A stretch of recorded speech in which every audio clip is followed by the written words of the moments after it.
La vie. Depuis toujours, elle fascine l'homme de par sa nature même, sa diversité, sa complexité, sa beauté. Aujourd'hui encore, son apparition reste un mystère. Mais depuis que nous sommes sur Terre, nous, êtres humains, nous vivons immergés dans ce monde vivant. Pendant des siècles, de nombreux phénomènes nous sont restés inexplicables, autrement que par l'existence et l'intervention de forces divines et invisibles. Ces forces demeuraient mystérieuses, sublimes et effrayantes à la fois. Les sociétés humaines coexistaient avec ces forces, à la fois dans la crainte, le respect et l'incompréhension. Et même si l'homme n'a jamais abandonné une quête de sens à ces phénomènes, il s'est écoulé des siècles avant que leur connaissance ne se développe vraiment.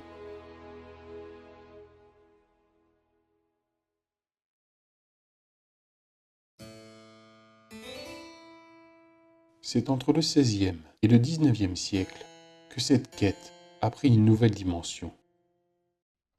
Une série de bouleversements dans plusieurs domaines des sciences a permis d'incroyables avancées en matière de médecine, de physique, d'astronomie, de biologie, d'agronomie ou encore d'architecture. Notre monde moderne actuel résulte en grande partie de cette période, généralement connue sous le nom de révolution scientifique. Elle a fait évoluer notre vision du monde, nos systèmes de pensée, de perception ou de valeurs.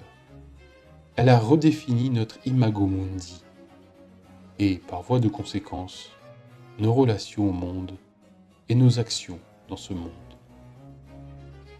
Cette nouvelle vision, formalisée entre autres philosophes et scientifiques par René Descartes dans son ontologie cartésienne, est souvent désignée comme dualisme radical. Cela signifie que cette vision établit clairement une séparation entre la matière, res extensa, et l'esprit, res cogitans, où seul Dieu et l'être humain sont détenteurs d'esprit. Le reste de la nature matérielle y est dépourvu de composantes spirituelles, et n'est défini que par ses mesures physiques et ses dimensions quantifiables. Il s'agit d'une imago mundi ou d'une représentation de la nature tel un monde-machine, une vision mécaniste du monde, où par sa compréhension scientifique des phénomènes naturels, les hommes peuvent se rendre maîtres et possesseurs de la nature. Notons que les croyances et les traditions religieuses en place, après s'être opposées à ces nouvelles idées, se sont accommodées et adaptées à cette approche philosophique.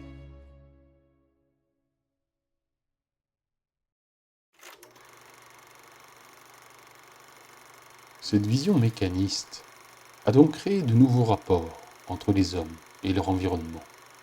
Des rapports paradoxaux, car elle a permis à la fois des progrès technologiques, scientifiques et socio-économiques qui ont grandement amélioré la condition humaine, mais elle a aussi instauré des rapports de domination et d'exploitation sur tous les règnes du vivant.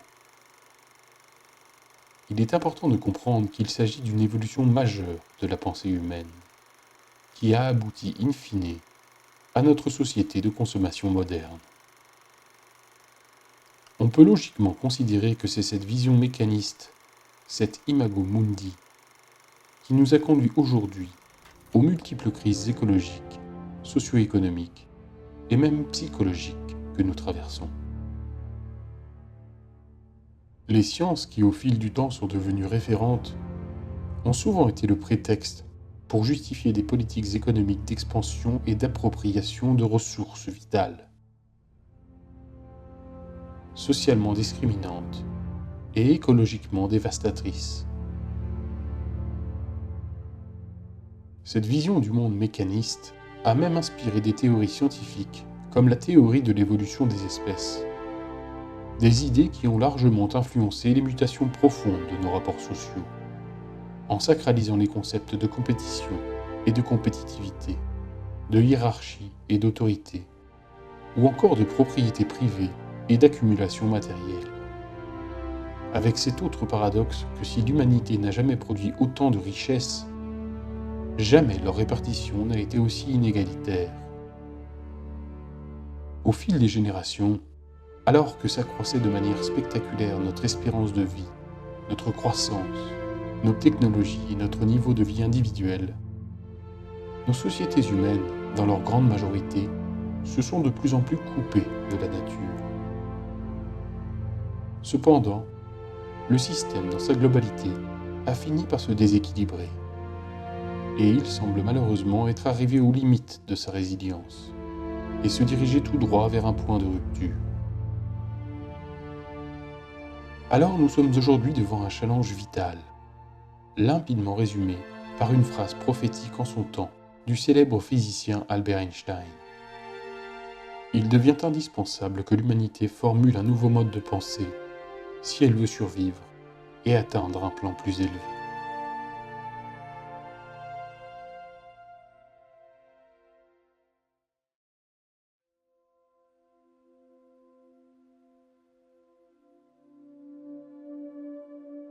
Dans la logique de notre observation de départ et de la dynamique vision, relation, action, il nous faut réfléchir en amont de nos problèmes actuels pour nous poser les questions justes.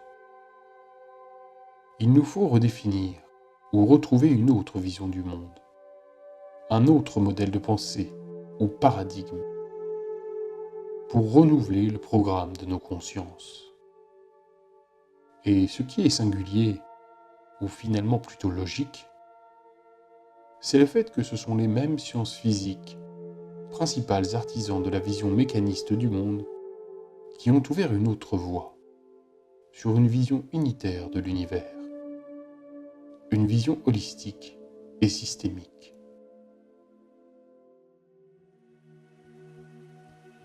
Alors c'est à partir de cette idée, de cette intuition, que nous voudrions à travers ce documentaire vous proposer d'initier avec nous un questionnement, une expérience de pensée, un voyage au cœur d'une vision du monde non plus simplement mécaniste, mais une vision organique, holistique. Avec ceci en plus, la compréhension et la perception d'un monde qui est un tout vivant. Une expérience de pensée à vivre comme un véritable jeu de l'esprit.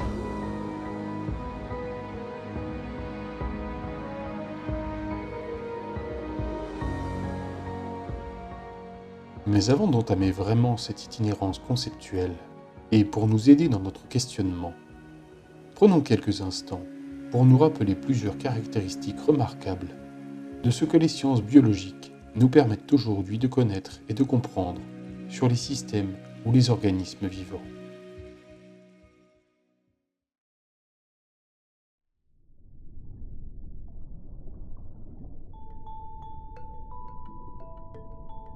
Les caractéristiques les plus élémentaires pour un constituant ou un composant d'un organisme vivant, ce sont les relations d'interdépendance avec les autres composants et constituants de l'organisme. Et la bonne santé de cet organisme est liée au bon fonctionnement de cette interdépendance. Ce fonctionnement est ternaire. Chaque organe, tissu, cellule ou toute unité de vie est programmé ou coprogrammé pour recevoir, intégrer, transformer, stocker, réémettre, que cela soit de la matière, substance, de l'énergie ou de l'information. Cette loi de la vie, cette valse à 3 temps, est l'essence de tous les cycles écologiques et vitaux. C'est un point basique dans la définition d'un système organique. Chaque constituant appartenant à l'organisme est programmé pour les autres constituants de l'organisme. La première conséquence de cette interdépendance et de cette dynamique ternaire est bien évidemment la finalité des constituants de l'organisme. La fonction et le programme de chaque constituant est orienté vers les autres parties de l'organisme. Aucune partie n'est programmée ou coprogrammée pour elle-même et par elle-même. Et cela prévaut en général, aussi bien pour un individu que pour une espèce entière. S'il peut sembler qu'une cellule ou un tissu fonctionne par et pour lui-même, cela cache en réalité sa véritable finalité, celle d'être au service de l'ensemble de l'organisme. Là aussi, ce point est un fondement du bon fonctionnement des systèmes vivants. Il y a donc dans chaque élément constituant une fonctionnalité et une indispensabilité qui tient autant à ce que l'élément reçoit ou prend qu'à ce qu'il intègre, transforme et à ce qu'il redonne. C'est généralement ce qu'il redonne qui le lie plus fonctionnellement et structurellement aux autres constituants. Cela permet de souligner une autre caractéristique remarquable de la vie qui est une déduction des précédentes. Ce cycle ternaire, qui lie les constituants d'un organisme et assure son fonctionnement, implique un système de communication ouvert, global et généralisé entre tous les éléments. Que ce soit au niveau physique, biochimique ou énergétique, des informations circulent pour le bon fonctionnement du tout. Des informations comprises dans leur essence par tous les constituants, au-delà de leur diversité fonctionnelle ou structurelle. On peut parler d'une communication globale et fondamentale, une hypercommunication entre tous les éléments.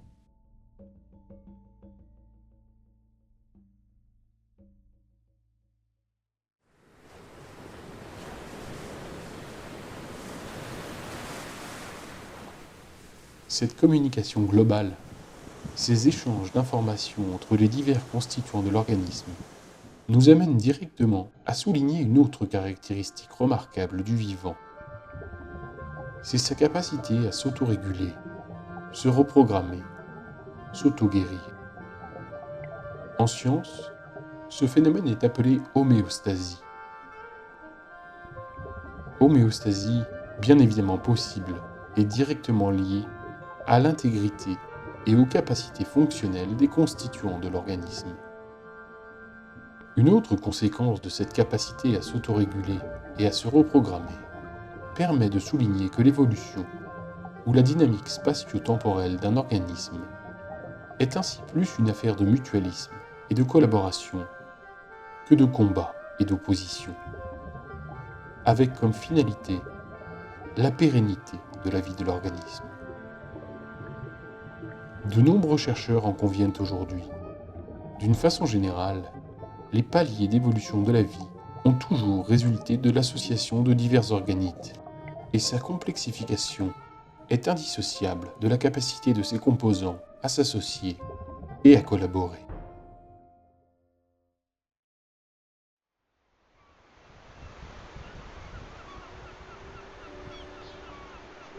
En conclusion, on peut souligner ce principe central en sciences biologiques.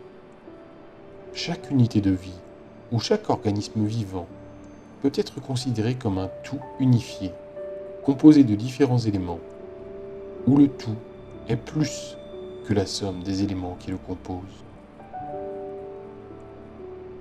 C'est un point éminent qui permet de donner à notre expérience de pensée une dimension plus profonde et plus large à la fois.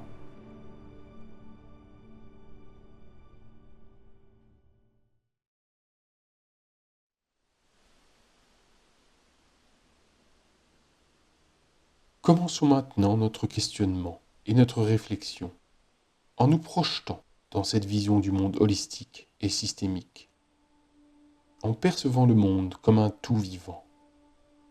Nous utiliserons une approche non plus simplement mécaniste, mais bien systémique, organique, c'est-à-dire comme un organe dans un organisme, pour imaginer et explorer les conséquences individuelles, sociétales et environnementales que peut avoir ce jeu conceptuel, relationnel et comportemental. Je suis une cellule homme. La première étape commence bien évidemment par une prise de conscience. Conscience que selon cette hypothèse, chacune et chacun d'entre nous n'est pas détaché, indépendant et supérieur au reste du vivant, mais constitue un élément unique appartenant à un organisme plus vaste. Je suis une cellule homme, faisant partie d'un tissu, organe homme, en interrelation avec les autres tissus, organes ou espèces, d'un organisme plus vaste, la Terre. Et c'est la vie de ce tout qui s'exprime à travers moi, cellule, et à travers les autres créatures qui m'entourent. Être conscient, ou bien imaginer être conscient, est la clé de notre expérience de pensée et de notre voyage conceptuel. Il s'agit donc dans un premier temps de définir ce terme. Il est intéressant de noter que le mot conscience provient des racines latines cum, qui veut dire avec, et de scientia, mot lié au verbe latin scire, qui veut dire savoir. Prendre conscience signifie donc savoir avec, ou encore se savoir avec.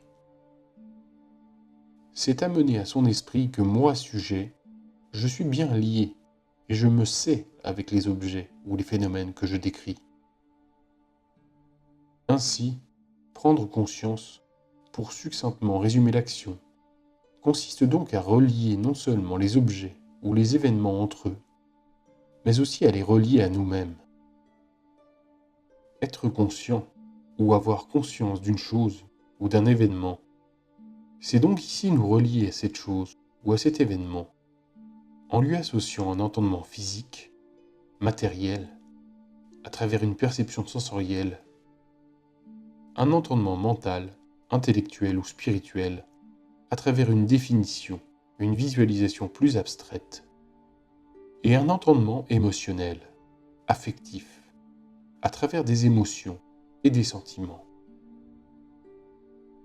C'est tout un travail de reconnexion sensorielle, mentale, émotionnelle et affective au tout vivant, qui ne suppose pas pour autant la négation de nos caractéristiques personnelles, de l'ego, du moi de la cellule homme. Il s'agit plutôt d'agrandir cet ego à la taille du tout vivant. Je ne suis pas que moi, je suis aussi l'autre. L'idée motrice est que nous avons potentiellement la conscience de la présence de ce lien global en chacun de nous. Il nous faut la laisser s'exprimer, la sortir du domaine du subconscient, en nous projetant dans ce que la vie devrait être réellement si ce lien était à temps complet dans le domaine conscient. Cette vision organique suppose donc des degrés de conscience et de subconscient, à la fois individuels mais aussi collectifs. On touche ici encore aux limites de ce que des disciplines comme la psychologie, la psychanalyse ou la neurologie sont parvenues à expliquer. Néanmoins, selon cette vision, on pourrait représenter les liens entre les différents degrés de conscience et de subconscient selon le schéma suivant. Conscience individuelle, subconscient individuel, subconscient collectif, conscience collective. On peut sans doute faire le pari que cette prise de conscience d'appartenir à quelque chose de plus vaste que soi amène l'individu à adopter de nouveaux comportements vis-à-vis de son environnement et à développer des attitudes écologiques, curieuses et généreuses envers les autres éléments du vivant.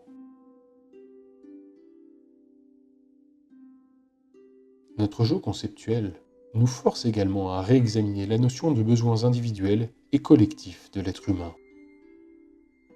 Qu'ils soient matériels, psychologiques, affectifs ou émotionnels, besoins primaires ou non, notre hypothèse de départ les resitue dans un contexte, un cycle plus large que celui des êtres humains seuls.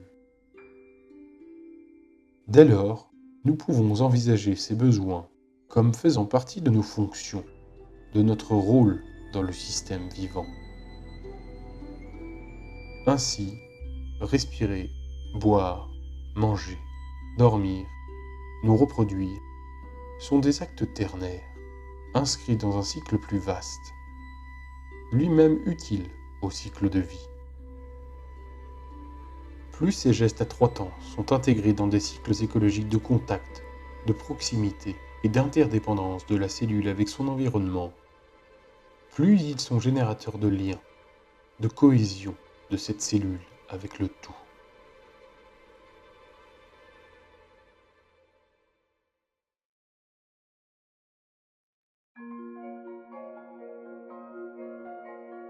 Notre projection dans une vision organique vient également questionner l'organisation et les structures sociales de nos sociétés modernes, très souvent basées sur un modèle pyramidal et hiérarchique, même dans nos démocraties les plus représentatives.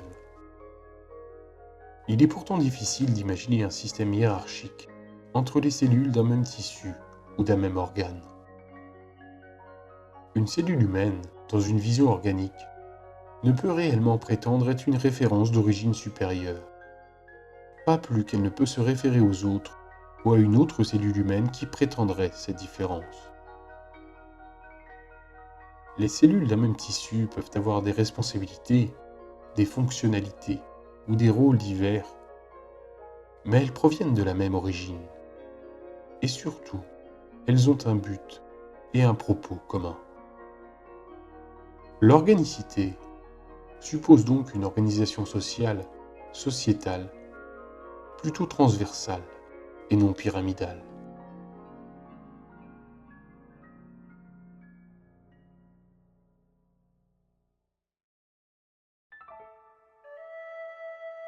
Si l'histoire récente offre encore quelques exemples de sociétés humaines ne fonctionnant pas sur un modèle pyramidal, ces sociétés ont malheureusement été méprisées, spoliées et dévastées par notre culture dite occidentale, adepte d'une vision mécaniste et des concepts d'autorité et de propriété.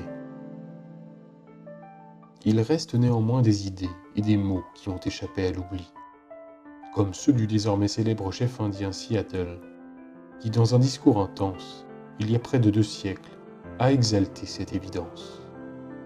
La Terre ne nous appartient pas, mais c'est nous qui appartenons à la Terre. Quoi de plus naturel pour la cellule d'un tissu ou de l'organisme?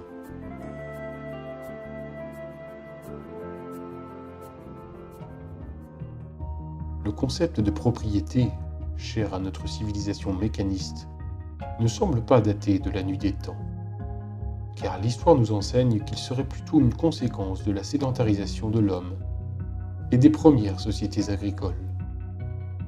Dans une vision systémique et organique du monde, ce sont les notions de domaine vital ou d'espace de vie, au sens éthologique ou biologique du terme, qui correspondent à ce que représente le concept de propriété dans une vision dualiste. Cela nous amène sans aucun doute à reconsidérer nos façons de vivre sédentaires et les modèles qui sont mis en place pour satisfaire nos besoins et à partager nos moyens. Les valeurs d'échange, de solidarité, de partage semblent être les piliers sur lesquels doit se fonder une société organique et durable. Ces mécanismes semblent en tout cas timidement émerger. À l'heure d'Internet, du développement intellectuel de l'humanité et de l'accès à des connaissances et à de l'information, des mouvements émergent de plus en plus partout dans le monde avec ce besoin, cette volonté de retrouver plus de solidarité, plus de partage entre les hommes. Les outils technologiques et de communication globale, tout comme nos outils d'échange monétaire, pourraient être mis au service de la valorisation du redonné et du partage, en adéquation avec la dynamique ternaire des cycles vivants. C'est un point essentiel à mettre en place. Toute une économie qui reste à inventer. Une économie du don et de la générosité. Car être conscient de son organicité, de son appartenance à la vie, c'est être conscient et surtout acteur de sa générosité. De plus, Une telle économie sous-tend un rapport à la nature et aux autres ressources terrestres bien différent de notre approche cartésienne et déductive. De nos jours, la nature subit des politiques dictées par les impératifs économiques. Changer de vision du monde, de paradigme, en entrant dans une vision systémique, bouleverserait immanquablement la dynamique actuelle entre économie, politique et écologie. Cette dynamique serait tout simplement inversée. L'écologie inspirerait des politiques qui maîtriseraient une économie au service de l'ensemble.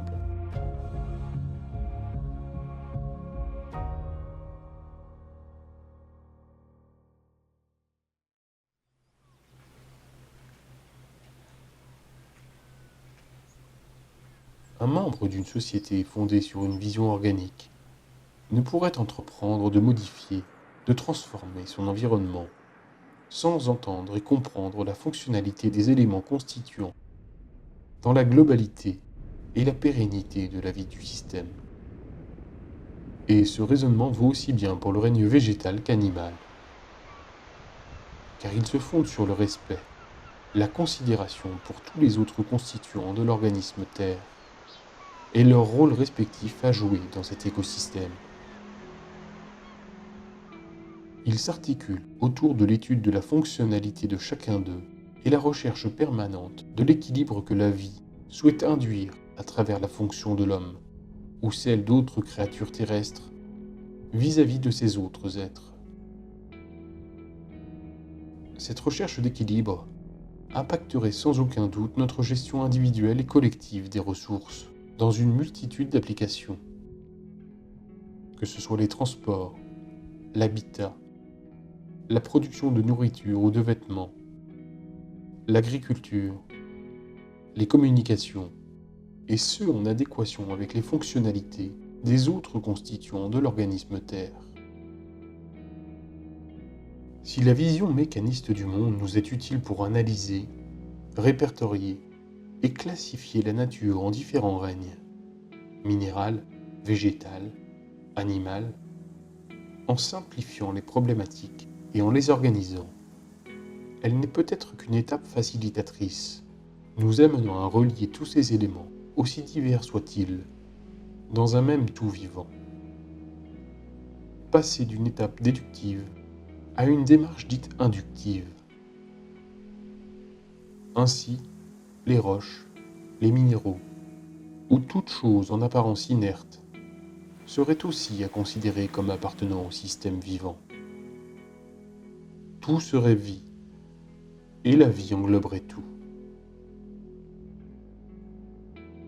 L'aboutissement de cette réflexion nous amènerait aussi à une question fondamentale et déroutante pour nos façons de penser mécanistes. En effet, nos traditions et nos philosophies subliment le dévouement et le service envers les autres hommes. Ces valeurs se justifient et se comprennent dans des sociétés humaines déséquilibrées et inégalitaires pour amener un peu plus d'équité.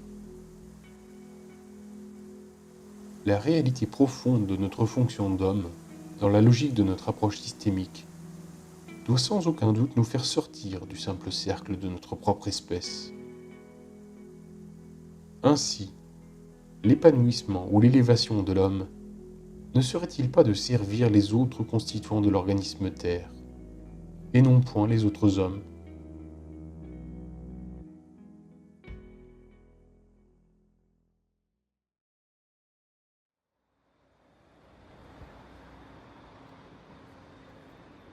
Pour l'homme moderne, inséré dans notre société de consommation, il est sans doute difficile, voire utopique, d'imaginer que cette projection puisse un jour devenir une réalité. Aujourd'hui pourtant, toute la communauté scientifique s'accorde pour dire que nous sommes en train de vivre une extinction de masse dans tous les règnes du vivant, et ce à cause des activités humaines. Et nos difficultés et notre impuissance à lutter contre cette dégradation du vivant ne sont à l'évidence pas dues à un manque d'ingéniosité ou de courage. Peut-être sont-elles simplement, et en grande partie, l'expression d'un système fondé sur une vision erronée du monde. une vision du monde qui nous referme sur nous-mêmes, plutôt que de nous ouvrir à la vie.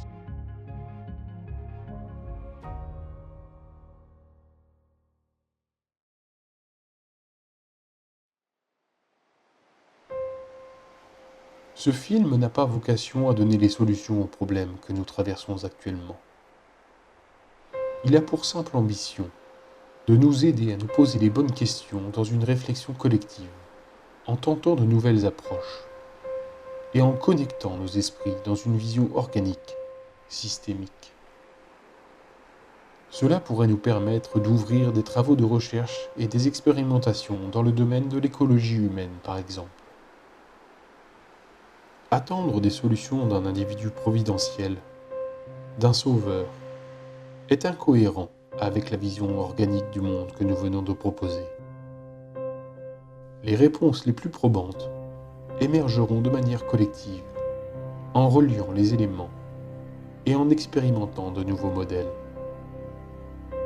Nous pouvons cependant maintenir une forme d'optimisme, pressentir que les nouvelles sont bonnes, et ce dans la logique et la profondeur de notre jeu de l'esprit. Car la fonction d'homéostasie, de reprogrammation et d'auto-guérison, commune à tous les êtres vivants, est peut-être déjà à l'œuvre. Elle nous indique que des réponses existent, sommeillent au fond de chacune et de chacun, à travers l'éveil à un degré de conscience plus large. Et c'est à ce stade que nous avons peut-être également beaucoup à apprendre de sociétés plus anciennes qui voyaient le monde ainsi. Ce jeu de l'esprit aimerait devenir le prélude à un vaste programme d'action, où chacune et chacun, quelle que soit son origine ou ses convictions, aurait un rôle à jouer en se souvenant simplement d'une chose. La vie est une formidable école de générosité. Et c'est la générosité qui nous guidera vers ce processus, car elle nous lie à la vie. Mais la générosité n'est pas toujours spontanée, même si elle est naturelle. Elle s'apprend, se développe et s'éduque à tout âge pour pleinement s'exprimer. Alors quotidiennement, inlassablement, nous devons nous interroger, nous demander sincèrement, au plus profond de nous-mêmes. Mais que puis-je donner à la vie? Et cela sans nous préoccuper de ce que nous pouvons lui prendre. C'est le challenge de nos sociétés modernes. Sortir d'un monde où l'on ne vit que pour prendre et entrer dans un monde où l'on vit surtout pour donner. Si nous comprenons cela, et si nous réussissons à le vivre ensemble, alors nos chemins connaîtront également plus de santé, de plénitude et de plaisir. Et puis notre aventure humaine ira encore plus loin. Elle nous ouvrira la voie vers de plus vastes interrogations, comme la fonction de notre planète, cellule Terre, dans l'organe système solaire, et l'organisme, cosmos, univers.